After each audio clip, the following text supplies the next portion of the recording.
nice tune there. Because the thing is that these tunes are some of the most iconic tunes both in music theatre history and also in film and animation history. And the most remarkable thing is that they were all penned by the same man, who happens to be today's guest. From an initially little off-Broadway musical to becoming the most Academy Awarded composer in history, Alan Menken's career is by all means a tale as old as time about talent, persistence, and a passion for what he does. Probably the man responsible for all of your favorite childhood songs, and likely some of the ones from nowadays too, Menken is by definition the man with the magical touch, as he redefines the sound of Disney's movies and many other shows for decades and decades to come. With a new production of Newsies just opened in London, these and many more projects are the ones that we'll be discussing in today's interview.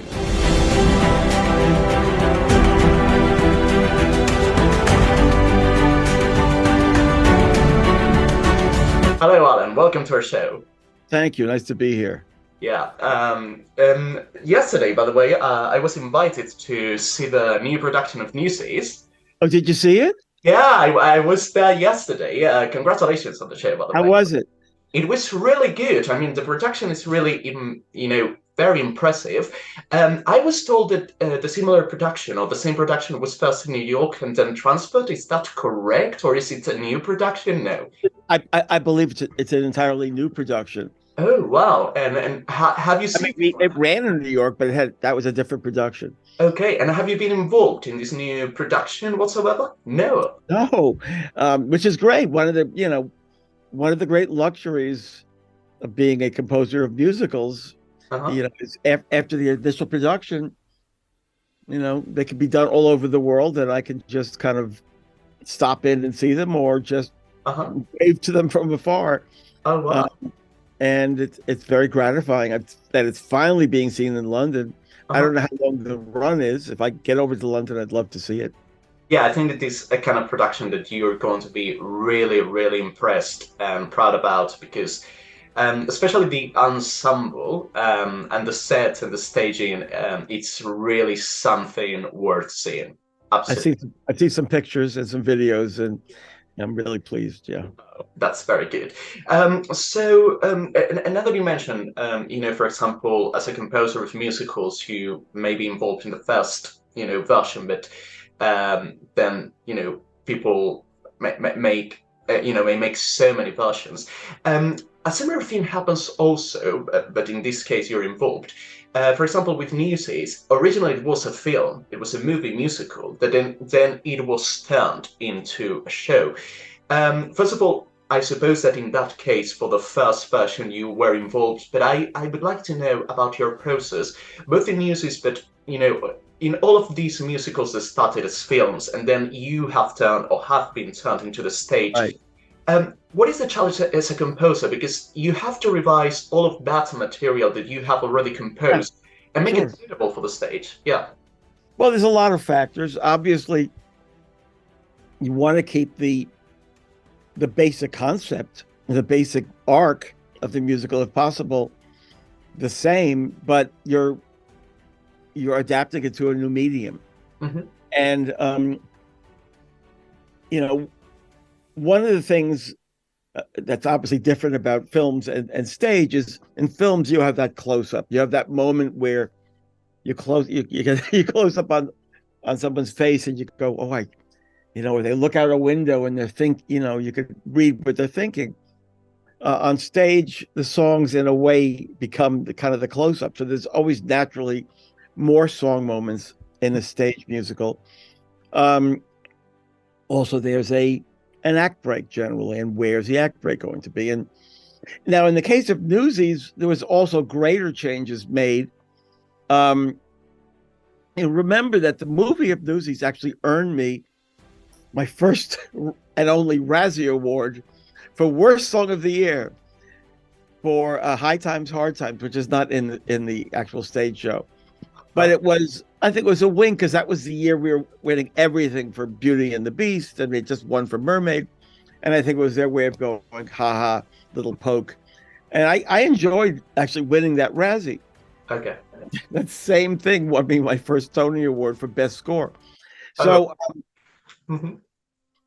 in bringing the musical of Newsies to the stage, Jack Feldman, my lyricist, and I brought on a book writer, Harvey Firestein, Mhm. who really was absolutely amazingly smart and inventive in some of the restructuring we did.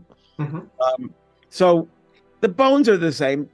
The standout songs from the movie are still employed and really work great in the stage show, but there's so much more that's been added Mhm. in terms of plot line and enhancing various characters and storylines. Mhm. Um, and generally, that's some variation of that is what happens for anything that's adapted to the stage. Also, a movie project, when it's done, is it's there, it's filmed, and it's done. Yeah. For a stage musical, it's really more of an architectural creation. You're creating a structure that others are going to live in. And there's always going to be different people playing the leads and different people directing it and different sets and different ideas. And so you really are looking as a writer and making sure you create a structure that's going to hold up through all those different versions. Mhm. Um, and that's our insurance policy to make sure that it will, regardless of what someone does, that it will be reflective of what your intentions are. Mhm. How protective are you as a creator of your material when it comes to musical theatre? I mean, because I know there are people that, would not allow for many changes to be made. In your case, how much liberty do you like to give to potential new productions? Um, a lot, a lot. Um, I really would like people to have a freedom with interpreting the material, Mhm. um, some freedom with how they might perform it. Um, I, as far as rewriting it, no, don't rewrite it. Um, but as far as casting choices and trying different perspectives visually or dramaturgically, Mhm. I'm all for it.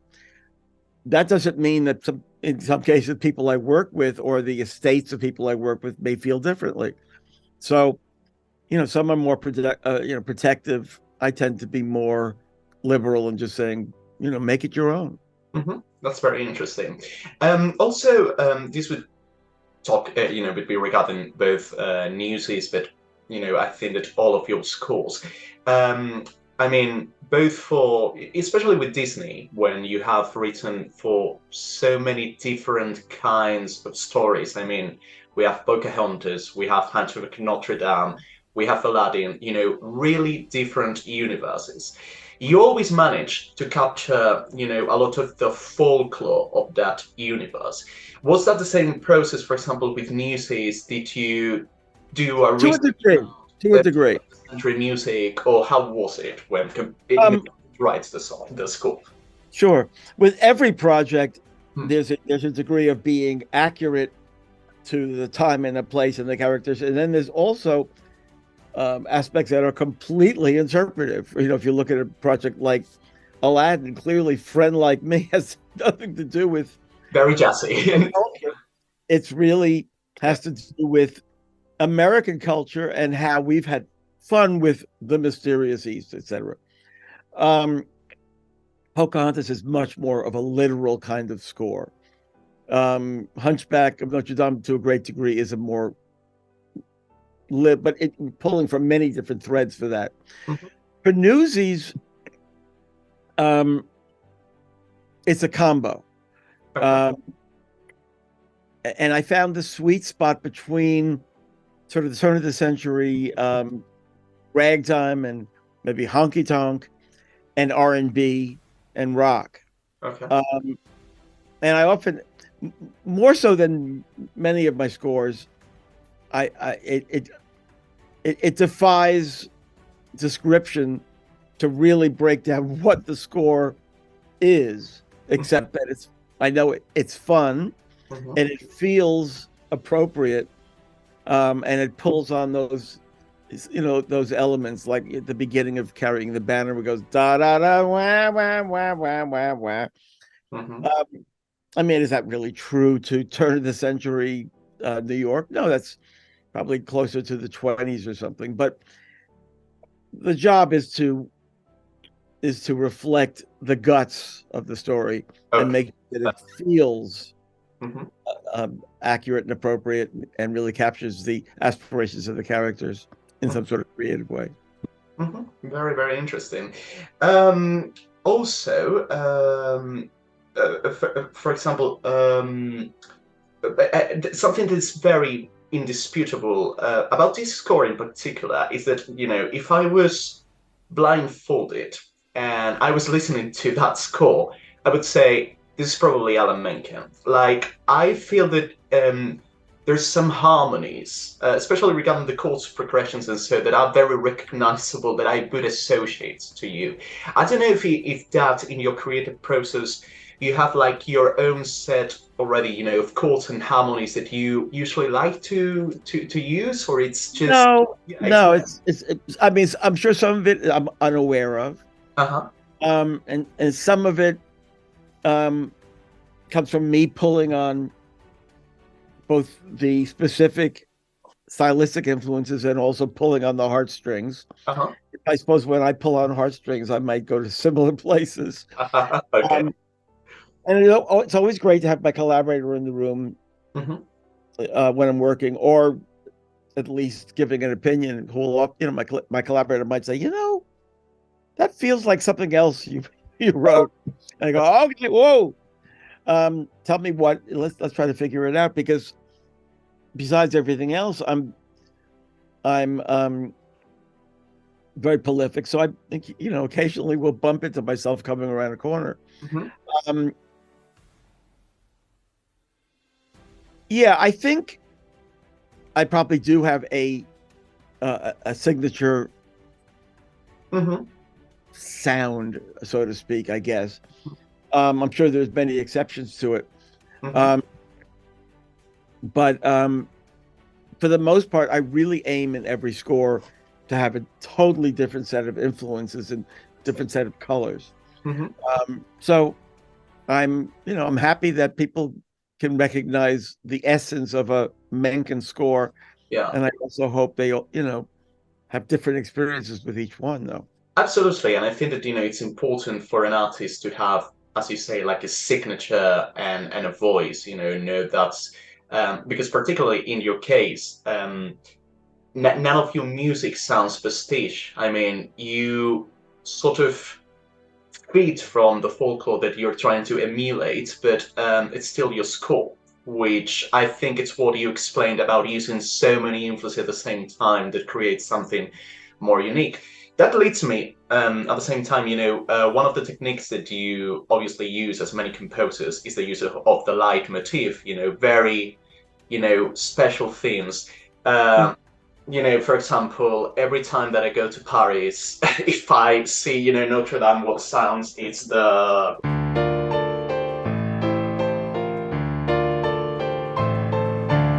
Right. And you know what that actually is? Mhm. That bong da da da bong. That's the hitting of the bells. Exactly. Uh, yeah.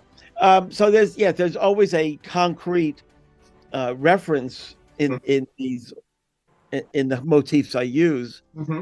um, and then I build from them uh, in ways that are sometimes very specific, and sometimes in ways that are just interpretive. So a lot has to do with, as I always say, there's this brain and there's that gut brain, and I try to sometimes turn off this brain and let the gut brain Uh-huh. uh, point the way. Yeah, well, which is, what art is all about, I think. What I was meaning to ask about that is, do you always structure when you're writing a score, sort of outline, how many main themes do I need, to make it, or is it just you just go with the flow and Well, well, you go with number one, you go with the flow. okay. You create a flow, Hmm. and you stay true to it, um, it becomes a palette of colors that you're using. Hmm. Um, and as you write, you may feel it's too busy. There's too many themes.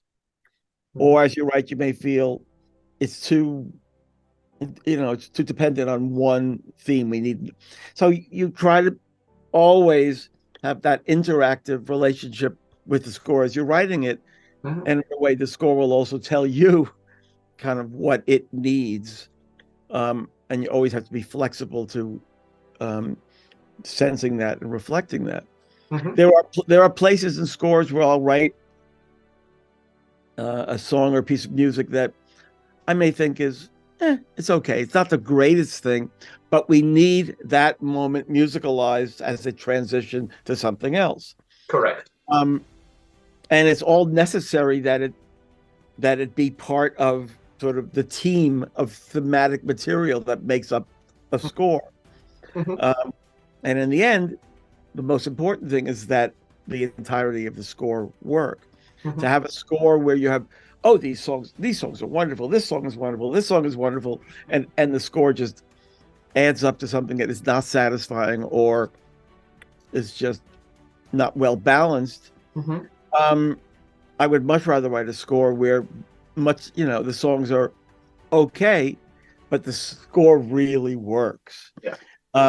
Or ideally you want to have both, but the score really is what matters, and how you create that is of most importance.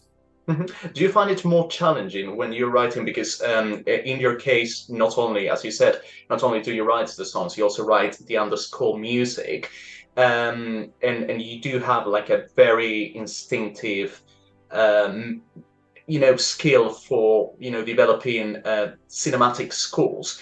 But Mhm. you find it more challenging because in your case they really work. But I don't know if is it more difficult for you when you're writing a song or when you're writing the underscore because they are quite different crafts. Yeah, They are, and they're also very different roles. I exactly. The analogy I use is when I'm writing the songs, Mhm. I'm the king, and when I'm writing the scores underscore, I'm the maid. Yeah, yeah, yeah. um, Also, remember that in an underscore, you're dealing with film, Hmm. and in film, the director really, really is the determinant in terms of um, the underscore, especially. And you'll always, after I've written the songs, and a director tries to put together the first sketches of how the film will lay out, they will use temp music, and the temp music will be very reflective of what they want. Hmm. And then often over time, they will get quite attached to Hmm. that temp music. So there are many times where I'll really need to filter my creativity through something that satisfies Hmm. a lot of the criteria of the temp music. Hmm. Um, and that's part of the skill set. Hmm. And more in scores, directors have also, and producers have gotten used to a, not just hearing a piano theme, but hearing a fully orchestrated in, with digital sounds, Studio. mock-up of the score that makes the process of scoring much more um, painterly. You're really sketching what the director wants. Hmm. And there are times where I'll just put my theme in that with those timbres and that tempo and that, because that's what the director's used to. Um, in the early days in animation, I used to be able to sculpt scores very specifically. Hmm. And I'll often consider those early animated scores to be through composed works. Um, when you get to the live action adaptations, often it's more a case of again of following the lead of the director, and it becomes collaborative in a different form, Hmm. which is kind of a blessing, because the truth is, it's like the third or fourth time I'm doing Beauty and the Beast or Little Mermaid. I don't not I won't necessarily have that much new to add. Yeah. So let others bring in what they would like, and I'll follow their lead. That's fantastic. And now that you mentioned Little Mermaid, I mean, this next year is very exciting because Little Mermaid is returning now as live action. And how does it feel, for example, in this case, it is the first score that you wrote for Disney, and I think it's also the score that um, make you made you win your first Academy Award. So first of all, it has to be quite emotional to you to go back to these Disney origins, right? Well, it's emotional, especially because of my late collaborator Howard, and I feel he's a very living presence in my life even now, Hmm. and there'll be moments where I'll just watch it through my eyes, and then I'll also watch it through Howard's eyes, and go back to the moment where we wrote it and the preciousness of that, and the emotional intensity of that. Yeah, it's extremely emotional. When I first watched the very first preview of just the newly put together Little Mermaid, and Rob Marshall invited me to see that, they had to plunk a box of tissues next to me, and I was just Yeah. crying my eyes out. It was amazing. Hmm. Um, and yeah, so yes, it's extremely emotional. It always was, and it always will be. Hmm. What is new, music-wise? What is new about this picture? Have you written, I suppose that you have written some new songs. Have you also reworked some of the original songs? Yes, to a degree. People don't let me rework the original songs very much because they're very attached to them. Um, we do have a few edits within songs from the original score, but basically they're very true to form. Um, and my collaborator on the new songs is Lin-Manuel Miranda, who brings an enormous stylistic stamp with him, as well as um, brilliance and dramaturgy, and also just being a delightful person to know and hang out with. Mhm. Um, and so we wrote. There's four. Well, I think now there's three in the film. There's one that I think we may have lost, Okay. but hopefully it'll be on some special DVD. Um, and the songs are arranged from kind of pure Ashman Menken world to Lin-Manuel Miranda world, where I'm kind of more, in his territory, Uh-huh. and we had a great time. Mhm. Um, that's one of the great joys of writing musicals is collaboration and the effect of different collaborations on your creative output. When I'm working with Lin-Manuel, it's something entirely different than when I'm, say, working with Tim Rice, Yeah. and when I'm working with David Zippel, like on Hercules. Yeah. Totally different than when I'm working with Stephen Schwartz, even though they're both brilliant. Yeah. And Jack Feldman and Glenn Slater and Mhm. Lynn Ahrens and all the people I've worked with. I love the effect of the collaboration on each of the scores. Hmm. When you're collaborating with somebody like, for example, Stephen Schwartz or Lin-Manuel Miranda, who are also composers, does the feedback sort of influence your music more in some ways, or? Sometimes it'll to a degree, Hmm. and I don't mind that. Also, when I worked with Pasek and Paul on Aladdin, Benj and Justin both functioned as lyricists. Hmm. Um, but if you're in the room with Justin Paul, who's a wonderfully talented composer, he'll be like, "Oh, what if we, repeat this line or whatever?" I'll go, "Yeah." Hmm. Um, so you have to check your ego at the door Hmm. when you work with these people. For the most part, they're extraordinarily respectful. Hmm. Stephen Schwartz is extraordinarily respectful Hmm. of what I do, to the point where sometimes I'll be writing something and I'll make a mistake and I'll go, "I love that. I love that. Oh, that was a mistake. No, use it. Use it." So Okay. um it's just it's a lot of fun to Uh-huh. be in the room and just working with these collaborators, and when they're, you scratch any good lyricist, and there's a little bit of a composer in them, frankly. Yeah, sure.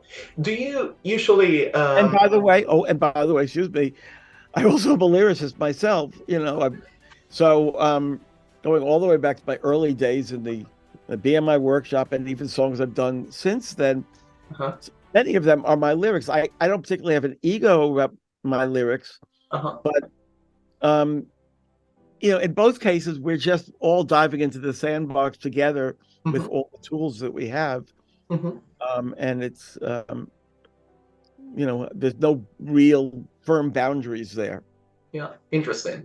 I was going, and now that you mentioned that you're also a lyricist, which is amazing, I was going to ask you, although, for example, when I was talking the other day with Stephen Schwartz, he told me that usually when you both work, he usually writes the music first, and then he writes the lyrics. I don't know on at any project you have felt like doing it on the other way around, somebody I giving. do sometimes. Yeah. There are times I will set a lyric. Mhm. I find that the song is more interesting when we let music lead it.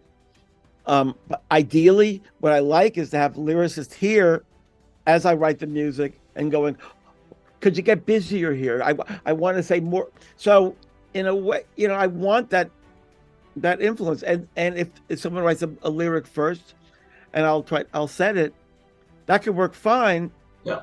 Um, especially if they know kind of what they want. Mhm. So it's there's no hard and fast rules. Mhm. In general, I think it's better, at least when it involves me, Mhm. allowed to come from a musical impulse first, but that musical impulse has to be really, really informed Mhm. by so many dramaturgical specifics and so much input between me and my collaborators. That's fantastic. We could really be talking, for hours about compositional methods, but I know that you are terribly busy. So this will be my last question. Apart from these both projects that we have discussed, what other projects are you currently working on that you can tell us a little bit Sure. about? Well, we have an animated film called Spellbound, which is John Lasseter's first film at Skydance. Hmm. Not his first, sorry. It was my first project work with him at Skydance. Um, and so I'm deep into that. That hopefully will, whether it's out late next year, I'm not sure the exact release date. As you probably know, the stage musical of Hercules is coming, and it goes into rehearsal in January. I've been working on a musical of Night at the Museum, um, and that's it's going to be a big production, so it's going to have to wait until just the right opportunity, but it's going to be, I think, wonderful. Um, I've just completed Disenchanted, and that is running on Disney Plus right now. I'm starting a new project. I guess it hasn't been announced yet, so I'm gonna hold off on that. But it's with my friend James Lapine and other really wonderful people on that project. Well, that's a lot, a lot of Oh, there's more. There's a lot more, but and also a lot is, we've been discussing King David is a project I wrote with Tim Rice. We're planning to actually be developing it in London in a very transformed way. It was a big concert piece, and now we're looking at it, stripping it down to its rock roots. So there's always all these different projects that I'm always coming back to and rethinking. Well, I wish you the best of luck with Thank all you, of it. Guillermo. Thank you. I'm quite sure that everything is going to be quite amazing. That I can tell. So well, once again, Alan, thank you so much for this lovely interview. Wonderful talking to you too. Glad we can finally do this. Absolutely.